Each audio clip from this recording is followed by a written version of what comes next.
요즘은 스마트폰, 휴대폰이 나오고 난 다음에 대부분 모든 사람들의 이 기억력이 많이 줄어들었다 해야 됩니까? 기억력의 저장 능력이 상실됐다고 해야 될까요? 그렇죠. 예전에는 일일이 다 기억을 하거나 전화번호라든지 특정한 날도 그리고 메모하고 그렇게 했습니다. 그런데 지금은 대신 저장해 주는 데가 있습니다. 얼마든지 스마트폰이나 뭐 앱이나 이런 데 가면 다 있지요. 그래서 폰이 고장나거나 분실되지 않는 다음에는 다 적혀 있습니다. 그러다 보니까 점점 기억력이 떨어집니다. 어느 교회 직분자 공부 시간에요, 이런 일이 있었다 그럽니다. 목사님, 아무리 공부를 해도 제 머리는 돌이라서 들어가지 않습니다. 그랬대요. 그러니까 목사님이 위로라도 해주실 겸, 괜찮습니다. 조금 더 열심히 하면 됩니다. 누구나 다 그렇습니다. 그렇게 할 줄 알았는데, 이 목사님도 그 분의 말에 더 뉘앙스 있게 한다고, 괜찮습니다. 돌은 처음에 잘 안 들어갑니다. 근데 돌은 새겨지고 나면 영원히 안 져집니다. 우리는 망각의 시대를 살아갑니다. 그래서 우리는 받은 은혜는 많은데 기억을 다 못할 때가 많고요. 늘 잊어버리고 살 때가 많지요. 그래서 우리는 하나님의 은혜를 머리에 새기는 것이 아니라 가슴에 새기고 심령에 새겨야 될 줄로 믿습니다. 주님의 은혜를 우리의 심령에 새겨서 그 은혜를 늘 우리가 감사하고 하나님이 기뻐하는 이와 같은 삶을 살아가시기를 주님의 이름으로 축복합니다. 그러나 우리는 늘 하나님의 말씀을 새겨야 됩니다. 시편 103편 2절에 내 영혼아 여호와를 송축하며 그의 모든 은택을 잊지 말지어다. 잊지 마라. 이 말은 기억하라. 더 적극적으로 그렇게 찾아라 하는 그와 같은 말씀이겠죠. 보답을, 그리고 하나님의 은혜를 잊지 마라. 한마디로 말하면 어떤 의미입니까? 감사함으로써 하나님께 높여라. 그와 같은 말씀입니다. 오늘은 우리가 잘 아시는 것처럼 맥주 감사절입니다. 맥주, 이스라엘 백성들이 약속의 땅에 들어간 후 씨를 뿌리고 파종할 때 수수 때에 첫 이삭의 단을 베어서 제사장에게 가져오면 그 제사장이 하나님이 정하신 규례대로 하나님 앞에 먼저 이렇게 드립니다.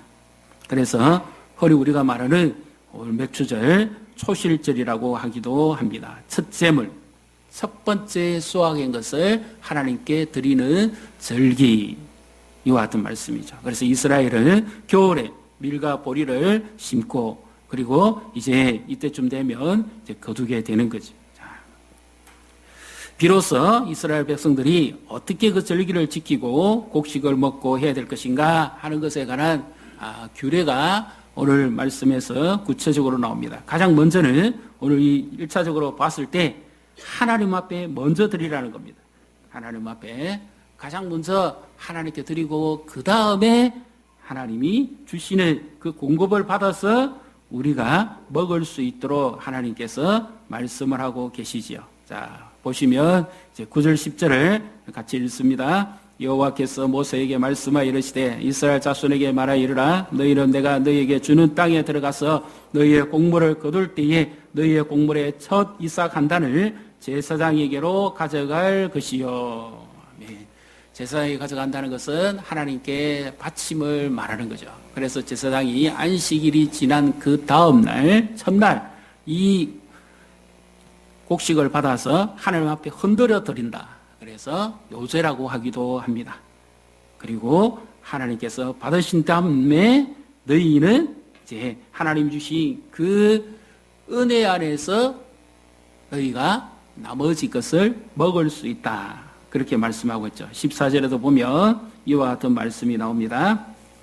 14절 같이 읽습니다. 너희는 너희 하나님께 예물을 가져오는 그날까지 떡이든지 볶은 곡식이든지 생이삭이든지 먹지 말지니 이는 너희가 거주하는 각처에서 대대로 지킬 영원한 규례니라. 아멘. 하나님의 말씀이지만 조금 의문점 답니다. 왜냐하면 그럼 아무것도 먹지 말라는 말인가?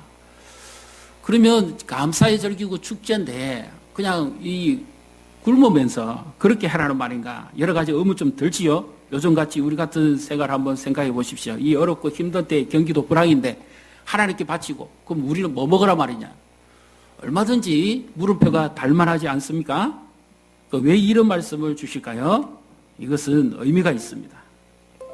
그래서 오늘 우리가 이 맥주 감사주를 지키는데 가장 먼저 이 영적 의미부터 우리가 먼저 아셔야 됩니다. 어떤 분들은 이렇게 이야기할 수도 있어요. 구약의 절기인데 지금 우리는 신약인데 왜 구약의 절기를 이 신약에 우리가 지켜야 됩니까? 이런 꼬리표 달 수 있습니다.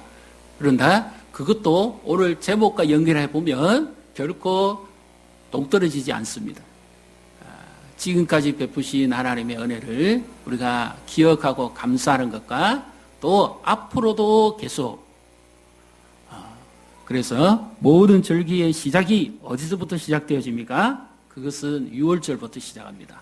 유월절은 이스라엘 백성이 애굽 땅에 지금으로 치면 이집트죠. 그때 종살이 할 때에 바로의 앞자리에 눌려서 고난과 고통과 눈물의 빵을 먹을 때 하나님께 부르짖었죠. 그래서 간절히 하나님께 기도하니까 하나님이 들으시고 그들의 고난을 굽어 살피십니다. 그리고 한 사람 모세를 보내서 하나님의 말씀을 전하게 하죠. 그리고 10가지 애굽 땅에 재앙을 내립니다. 마지막 재앙, 장자의 재앙이죠. 애굽 땅에서 난 사람이든지 바로의 궁중에서부터 시작해서 그리고 모든 애굽 백성의 집안의 장자 그리고 애굽 땅에 있는 모든 가축의 첫 번째 거, 이 죽음의 재앙이죠. 온 애굽 땅에 통곡과 곡성이 울릴 때에 그럼에도 불구하고 이스라엘 땅에는 이스라엘 사람들이 머무는 집에는 결코 이 죽음의 재앙이 임하지 않습니다. 그 이유는 바로 어린 양의 피를 문설주와 임방에 발랐기 때문이죠. 그래서 패스오버, 6월 그 피를 보고 넘어갔다. 죽음의 재앙이 넘어갔다. 죽음에서 구원받았다. 그 말입니다. 그래서 언제든지 이스라엘 절기는 6월절부터 가장 먼저 시작합니다. 6월절 무교절. 그래서 그 예수 그리스도의 십자가를 보여주는 말씀이죠.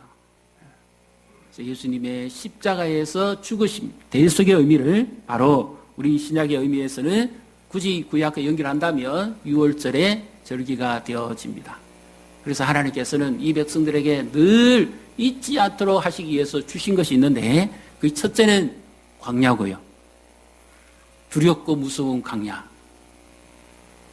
물 한 모금, 풀 한 폭이 구하기 어려운 광야. 사막과 온통 돌산뿐인 광야. 그 지옥과 같은 죽음의 광야를 하나님이 거치게 하죠. 그리고 약속의 땅으로 인도해 갑니다. 광야에는 오직 인도하자만 따라가야 됩니다. 다른 길이 없습니다. 그리고 광야에는 하나님께서 주시는 것으로만 공급이 되어집니다. 그들이 스스로 농사를 지어서 얻을 것이 하나도 없습니다. 그런 광야의 시대를 지나서 마침내 하나님께서 약속하신 가나안 땅에 들어가게 됩니다. 그 땅은 애굽 땅과 같지 않아서 하늘로부터 우로가 내리는 땅입니다. 애굽 땅은 나일강의 물줄기를 이용해서 농사를 지은 땅이라면 가나안 땅은 하늘로부터 우로가 내려야만 농사를 지을 수 있는 땅입니다. 땅의 토질이 좋은 것도 아닙니다. 젖과 꿀이 흐르는 땅은 더더욱 아닙니다. 그럼에도 불구하고 그 땅의 소출이 풍성한 것은 하나님의 은혜 때문이죠. 은혜의 단비가 내리는 겁니다. 그래서 바로 이 6월절에 참된 의미 예수 그리스도의 대속하심, 거기서부터 시작해서 예수님이 십자가에서 죽으시고 부활하시고 부활의 첫 열매가 되시죠. 첫 열매. 바로 그 첫 열매가 오늘 우리가 함께 말씀을 나눴던 초실절의 첫 번째 열매입니다. 그래서 사도 바울은 예수님이 부활 아래 첫 열매가 되셨다. 그렇게 말씀하시는데 그 첫 열매가 바로 그 첫 열매다. 이렇게 되어 있습니다. 맥주절에 이 초실절에 단을 드리는 그 첫 열매가 아니고 하나님께서 정해 놓으신 약속대로 오신 그 첫 열매, 부활의 첫 열매, 그것이 바로 예수 그리스도인 줄로 믿습니다. 그리고 하나님께서는 이제 이스라엘 백성들에게 이것을 잊지 않도록 하시기 위해서 계속해서 절기를 하나님 앞에 매번 남자들은 1년에 3번씩 나와서 하나님께 제사를 드리라고 하는 거죠. 6월절, 무교절, 그리고 오늘 우리가 지키는 이 초실절, 맥주감사절 또는 칠칠절, 오순절 같은 말이고요. 그 다음에 추수감사절에 해당하는 수장절, 장막절, 이런 절기, 세 절기는 반드시 이스라엘 모든 백성들은 하나님 앞에 나와서 하나님이 정하신 곳에서 축제에 참여해야만 합니다. 그것은 하나님이 어떤 분인가 하는 것을 잊지 않도록 하기 위함입니다. 대대로 그 백성들에게 가르쳐 줄 말씀, 하나님께서 애굽 땅 종되었던 곳에서 우리를 어떻게 인도해 내셨는가, 그것을 잊지 말라는 거예요. 그리고 그 은택을, 그리고 지금까지 살아온 모든 것에 베풀어 주신 그 은택을 결코 잊지 마라. 반대로 말하면 뭡니까? 기억하라는 말씀이죠. 그래서 하나님께서 자원해서 그 예물을 들고 나오게 하고 그렇게 하는 자를 하나님이 기뻐하신다. 그렇게 말씀을 하시죠. 그래서 우리로 치면 신약의 오순절, 바로 예수 그리스도가 약속하신 성령이 임하시는 날입니다. 첫 달을 드리고 이 맥주감사절은 7일이 7주 안식일을 지난 그 다음 날 7일이 49에 50일이죠. 구약의 오순절에는 모세가 하나님께 가서 계명을 받은 날이고 신약의 오순절에는 성령이 임한 날입니다. 그래서 영적 추수가 이루어지는 날, 바로 이것이 오늘 우리로 치면 맥주 감사절이 되지요. 자, 그렇다면 이제 이와 같은 의미에서 왜 이 맥주 감사절을 지켜야 되느냐 하는 것을 우리가 한번 이제 말씀을 가지고 살펴보겠습니다. 먼저는 이 맥주 감사절은 우리에게 베푸신 은혜에 대한 감사와 소망에 대한 절기를 주시는 날입니다. 이 첫 번째 아르페, 이거는 태초의 시작이라는 말입니다. 첫 번째가 있다는 것은 앞으로 있을 것이라는 말이죠. 예수 그리스도가 첫 열매가 되셨다는 것은 그를 믿는 자들이 그 다음에 줄줄이 부활의 열매를 맺을 것이라는 말씀 아닙니까? 그래서 무엇이든지 첫 번째 것은 다 하나님께로부터 나왔다 하는 거죠. 하나님 중심. 하나님을 진심으로 경외하는 자들은 다 첫 번째 것은 하나님께부터 나온 것이다. 그것을 꼭 기억하고, 그래서 하나님께서 이렇게 우리에게 은혜를 베풀어 주신 것에 대해서 감사하기 합니다. 그래서 이 맥주 감사절은 이 절기가 지나고 난 다음에 다시 또 한 번의 추수가 있지요. 수장절이라고 하는 마지막, 1년의 마지막 이 수확을 거두고 그 감격과 기쁨, 저장해둔 그 모든 것에서 하나님 앞에 드리는, 우리를 치면 추수감사절이라는 절기가 있습니다. 그래서 지금은 시작의 절기, 그리고 그 추수감사절은 마침의 절기입니다. 그래서 지금까지는 바로 시작부터 여기까지, 그리고 이 절기를 통해서 하나님께서 우리에게 주시지 않은 것은 앞으로도 계속 하나님의 인도하심과 그 소망을 바라볼 수 있게 하시는 겁니다. 그래서 여기서 이 절기의 특징이 뭐냐면, 한 날이다, 그냥 주일이다, 이것이 중요한 게 아니고요. 제일 중요한 것은 내 신앙을 점검해 보는 겁니다. 하나님께서 왜 이 여러 주일, 우리 어떤 분들이 이렇게 말하기도 합니다. 구약의 절기는 주일로 다 완성됐는데 신약에서 왜 구태여 절기를 지키느냐. 갈라디아서에서도 그렇게 이야기하기도 한다고 하는데 그건 거꾸로 된 적용입니다. 예수님이 없으면 아무것도 적용이 안 됩니다. 구약의 절기, 우리는 구약의 절기를 안 지킵니다. 예수님 안에서 은혜의 절기를 지키는 거죠. 그래서 절기를 주신 이유는 네 신앙이 정말 그런가 그렇지 않은가 한번 확인해 보라는 겁니다. 우리가 읽었던 시편 103편에도 여호와의 모든 은택을 기억하고 잊지 말라는 말씀이 나옵니다. 그리고 시편 50편에도 하나님은 감사로 제사를 드리는 자를 기뻐하신다고 그러는데, 그건 어떤 의미입니까? 이 감사절 우리가 진정을 해봐야 될 것은 무엇이 있는가 하면, 나는 자원하는 마음이 있느냐는 겁니다. 하나님께 이 감사절에 나는 자원함으로 감사합니까? 아니면 억지로 합니까? 아니면 해야 되기 때문에 합니까? 아니면 마지못해서 합니까? 그것이 내 신앙의 현 주소라는 겁니다. 하나님 앞에 나는 정말 감사에 자원하는 심령이 있습니까? 그럼 복이 있습니다. 이 절기를 통해서 내 신앙의 영적 측면을 한번 헤아려 보라는 겁니다.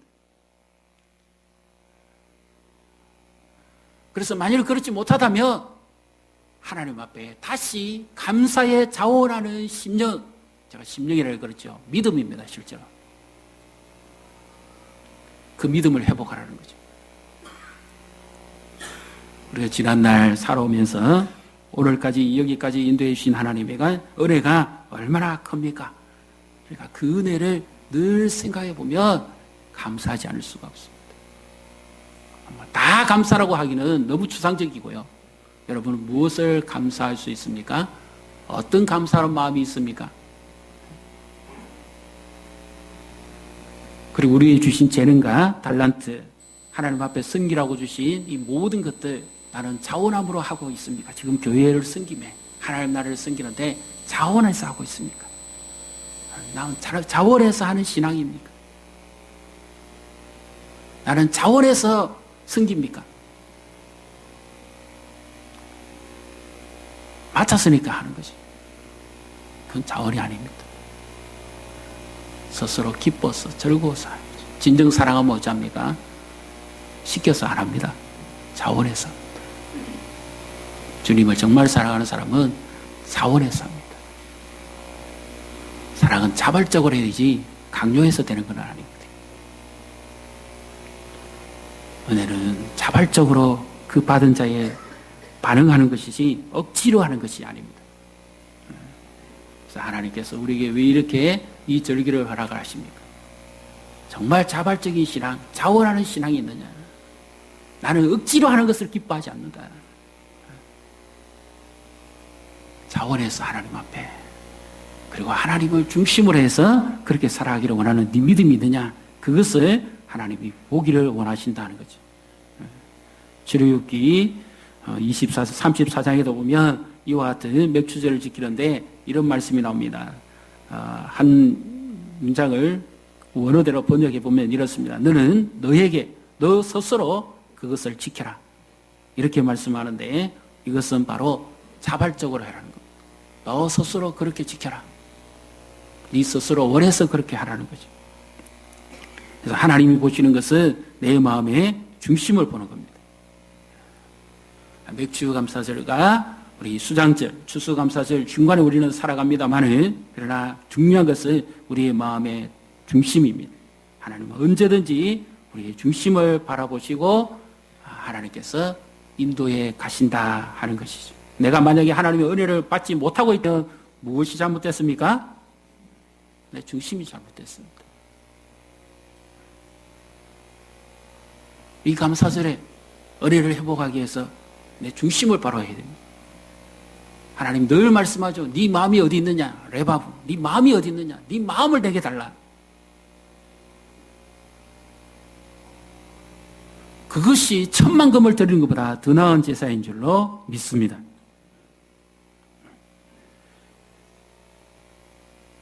그리고 이렇게 하나님께 자원해서 섬기는 자를 하나님이 기뻐하시고 축복하신다고 그러죠.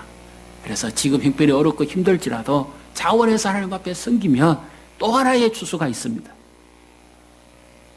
가을에 그때 하나님께서 풍성하게 거두게 해주시겠다는 말씀이죠. 그래서 이 절기는 감사와 자발적인 마음과 소망을 우리에게 주는 절기인 줄로 믿습니다. 그래서 우리가 자발적인 자원하는 마음을 가지셔야 됩니다. 그리고 동시에 이 절기는 축제입니다. 하나님께서 그들에게 첫 딸을 주신 것에 대해서 감사하면서 네 이웃과 함께 너 집에 머무는 종이나 그 다음에 객이나 고아나 가부나 나그네나 이 모든 사람들과 함께 기뻐하고 즐거워하라 그렇게 말씀합니다. 그래서 하나님께서 우리에게 주신 축복은 나누는 것이 더 기쁨이 충만하죠. 나누면 2배가 되고 움켜잡으면 사라져버립니다. 아브라함도 그랬지요. 축복의 통로가 됐죠. 복의 근원이라는 말은 통로라는 거 아닙니까? 파이프, 관입니다. 흘러보내는 관, 통로. 우리 교회가 이 양산 땅에서 생명의 양식을 복음을 전파하고 이 이웃을 돌아보는 축복의 통로가 되어야 될 줄로 믿습니다. 그래서 우리가 하고 있는 연말에 돼지저금통 쪽에는 그 장학사업 그리고 불이웃을 돕는 해마다 우리가 조금씩 더 하고 있습니다만은 우리 그런 것도 미리 준비해 주시고 자원해서 하나님 앞에 우리가 감사절기를 지킬 때 하나님 내게 베풀으신 은혜가 이래 많은데 내가 그 중에서도 물론 하나님께도 드리지만 우리 이웃을 내가 돌아볼 수 있고 가난한 자를 약자를 돌아볼 수 있고 또 물질뿐만 아니라 마음으로도 돌아볼 수 있잖아요. 외로운 자 없는지 그리고 우리 교회 안에도 힘든 자가 없는지 살펴서 돌아봐야죠. 목사는 성도들의 가정에 숟가락 젓가락이 몇 개인지 다 안다 아닙니까? 그 말은 무슨 말입니까? 그래서 교회 안에서도 서로 돌아보고 또 교회 밖에서도 연약한 자들을 돌보고 구제하고 섬겨가는 이와 같은 것이 참된 이 절기를 지키는 자의 신앙의 중심이라는 겁니다. 하나님께서 왜 복을 주십니까? 나도 물론 복을 주시지만 그것을 나누라는 거죠. 나눌 때 하나님이 어떤 분인가 하는 것을 더욱더 알게 해주시는 거죠. 한 예를 들면 삭개오 예를 들 수 있겠죠. 삭개오는 예수님 만나기 전에는 자기밖에 몰랐습니다. 돌에 눈 멀었고 자기 중심의 인생을 살았습니다. 그런데 예수님을 만나고 난 다음에는 지었던 것을 다 풀어줍니다. 가난한 자에게 절반이나 나눠주고 그리고 억지로 빼앗은 거 있으면 로마법에 의해서 4배나 갚겠습니다. 그렇게 할 수 있었던 것이 뭡니까? 그가 비로소 예수님을 만나기 때문에 그의 삶이 바뀐 것이죠.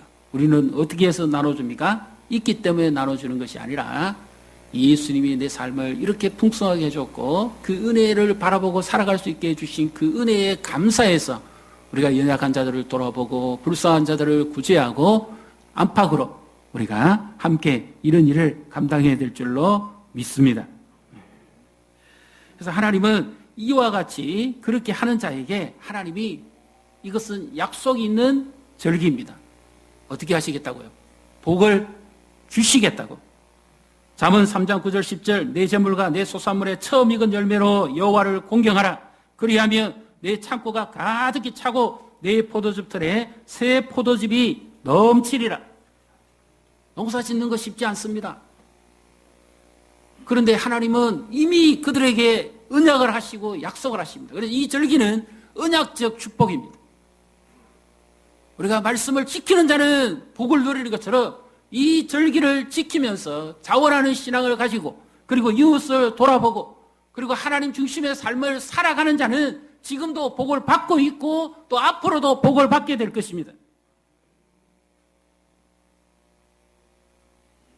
신명기 8장 7절 8절에도 이와 같은 말씀이 나옵니다. 내 하나님 여호와께서 너를 아름다운 땅에 이르게 하시나니 그곳은 골짜기든지 산지든지 시내와 분천과 샘이 흐르고 밀과 보리의 소산지요 포도와 무화과와 석류와 감람나무와 꿀의 소산지라. 이 곡은 밀과 보리고요. 5곡은 포도, 무화과, 석류, 올리버, 대추나무 열매입니다. 근데 여기에 아주 하나님의 신비한 간섭하심이 있어야만 됩니다. 이것을 히브리어 말로는 사보오트라고 그렇게 말하는데요. 예를 들어서 이 농사가 잘 되기 위해서는 첫째 하나님의 은총이 있어야 되고 그 다음에 기후적인 환경이 딱 맞아야 됩니다. 7주를 지내는 동안에 농사가 익어가야 되는데 2곡 5가 자 그래서 첫 주에는 어떤 바람이 불어야 되는가 하면 그 북서풍이 불어야 됩니다. 찬바람입니다. 이 바람이 불어야만 밀과 보리가 아주 추수가 잘 됩니다.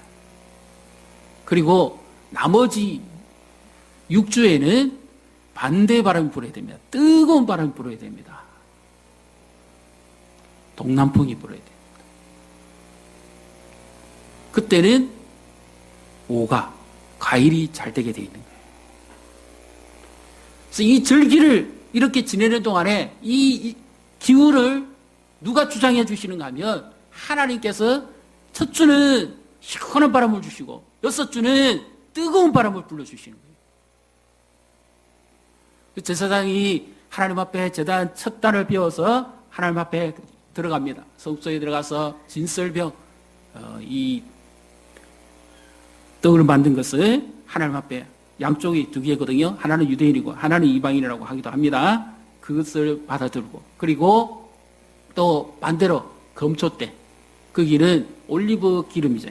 감람나무, 그것으로 이 검초대에 향을 피워내야지. 불을 밝힙니다.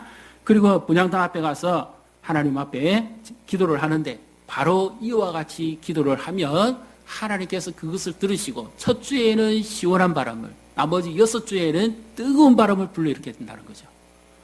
그래서 그들이 농사가 제일 잘 되어서 수확이 풍성하게 하나님께서 해 주시겠다 하는 그와 같은 말씀입니다.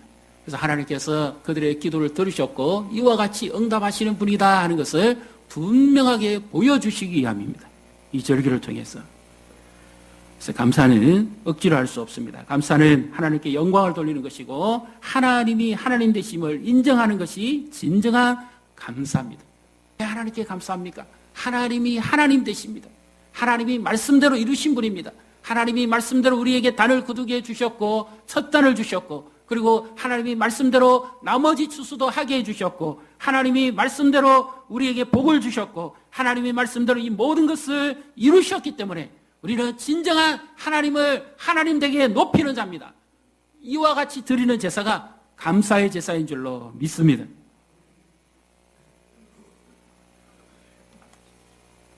그래서 우리는 똑같이 구약의 절기가 아니라 예수님 안에서 살아가는 우리도 동일합니다. 그리고 영원한 추수를 위해서 부활하신 후에 예수님이 성천하시고 약속하신 성령을 보내시죠. 이 성령을 통해서 교회가 탄생하게 하시고 이 영적 생명을 추수하게 하시지 않습니다. 성령이 오셔서 우리를 지배하시고 하나님이 기뻐하는 삶으로 우리를 인도해 가시는 거죠. 그렇다면 영원히 잊지 말아야 될 것이 있습니다. 그것은 뭡니까? 바로 십자가죠. 십자가. 내가 어떻게 구원받았는가? 우리 이 땅을 살아가는 영적인 광야를 지내갑니다. 이 광야를 지날 때마다 우리는 너무너무 힘들고 포기하고 싶은 것이 많을 것입니다. 괴로운 인생, 지치고 피곤하고 주저앉고 싶고 우리 마음대로 되는 게 없다고 싶을 만큼 포기하고 싶은 일들이 한두 가지가 아닙니다. 그런데 그때도 하나님께서 그 우리에게 주신 영적 강야에 계획이 있습니다. 왜 나를 이 깊은 강야에 홀로 두시는지, 왜 나를 이렇게 오랫동안 버려두시는지, 그것은 이 기간이 지나봐야 비로소 우리가 알 수 있습니다. 성경의 교훈대로라면 광야에서 우리를 낮추시기 위함이고, 그리고 마침내 여호와께서 복을 주시기 위함이라고 말씀하고 있죠. 지금 영적 광야를 지나가는 분이 계십니까? 이 광야를 지나갈 때는 전부 동일합니다. 어떤 생각이 드는가 하면 나 혼자밖에 없다 그 말입니다. 너무 견디기 힘듭니다. 아무리 영적 거장이라도 마찬가지입니다. 엘리야도 마찬가지입니다. 죽고 싶습니다. 어디론가 훌쩍 떠나고 싶고 포기하고 싶습니다. 그리고 사방의 모든 것을 다 닫아버립니다. 마치 빛이라고는 전혀 없는 곳으로 하나님이 나를 몰아버린 것처럼 그렇게 느껴지기도 할 겁니다. 이렇게 내 인생이 끝나는가? 이렇게 초라한가? 이것이 마지막인가 싶을 만큼 두려움도 있고 걱정도 있습니다. 그러나 이렇게 하시면 우리를 너무 사고하지 않게 하시려고. 그래서 진정한 감사는 어디를 통과해야만 될까요? 광야를 지나야 됩니다. 광야를 지나봐야 진정한 감사가 나옵니다. 보릿고개를 지나봐야 진정한 먹음에 대한 감사를 했듯이 광야를 지나야 돼요. 영적인 광야를 지나야 내 신앙이 무르익습니다. 광야를 지나야 하나님의 손에 잡힙니다. 광야를 지나야 비로소 내 신앙이 무르익어 갑니다. 광야를 지나야 비로소 예수님의 십자가밖에는 안 보입니다. 광야를 지나가야 돼요. 아프고 힘든 분 계십니까? 외로운 분 계십니까? 지금이 주님을 만날 때입니다. 이 광야에서 내가 주님을 만나야죠. 그러면 주님께서 우리를 이 광야를 통과하고 난 다음에는 더 놀라운 하나님의 은혜의 날개를 펴게 하시고 하나님의 기뻐하는 감사의 삶과 기쁨의 삶과 복을 누리게 하실 줄로 믿습니다. 이와 같은 하나님의 은혜를 누리시는 저와 우리 성도님과 교회가 되시기를 주님의 이름으로 축복합니다.